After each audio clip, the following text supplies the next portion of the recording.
One of the topics from our course that really fascinates me is the moral implications of understanding the click-whirr response.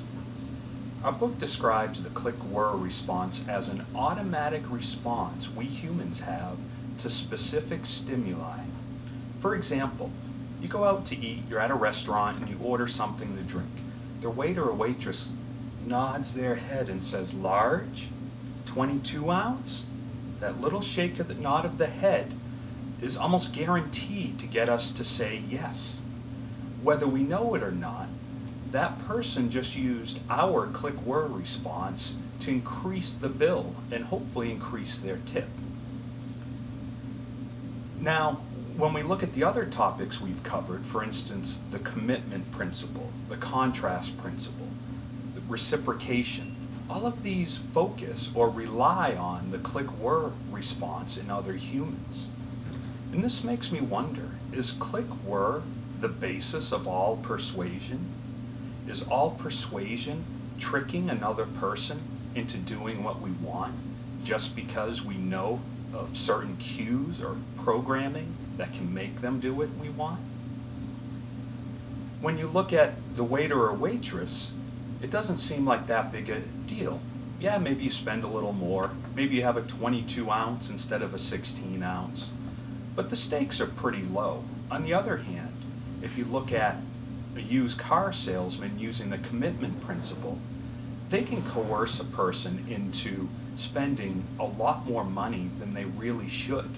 And in that case, only the salesman benefits. Whereas at the restaurant, I might enjoy a large soda or a 22 ounce beer, where I have some benefit on my end as well. We haven't slipped into manipulation. Or have we?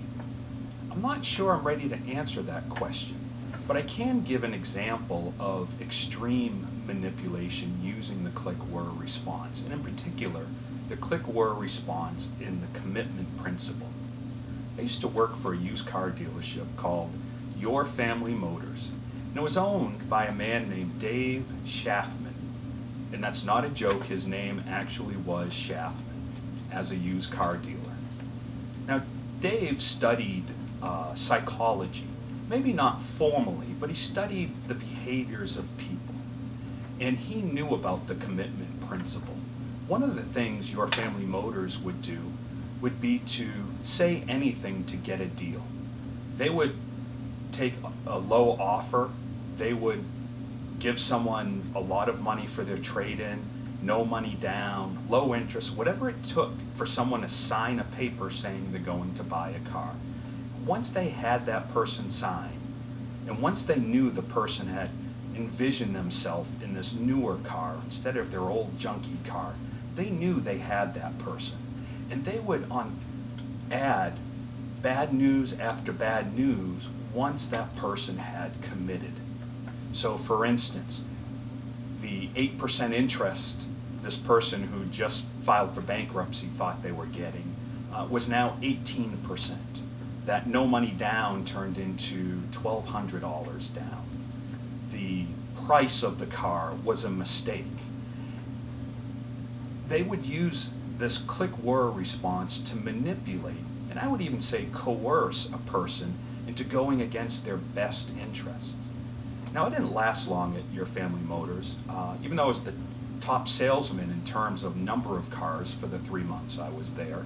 I was never the top earner because I couldn't manipulate people like that. But it's fascinating to see how someone with good intentions, maybe someone collecting money for charity, or someone with bad intentions, like a dishonest used car salesman, can use this click-whirr response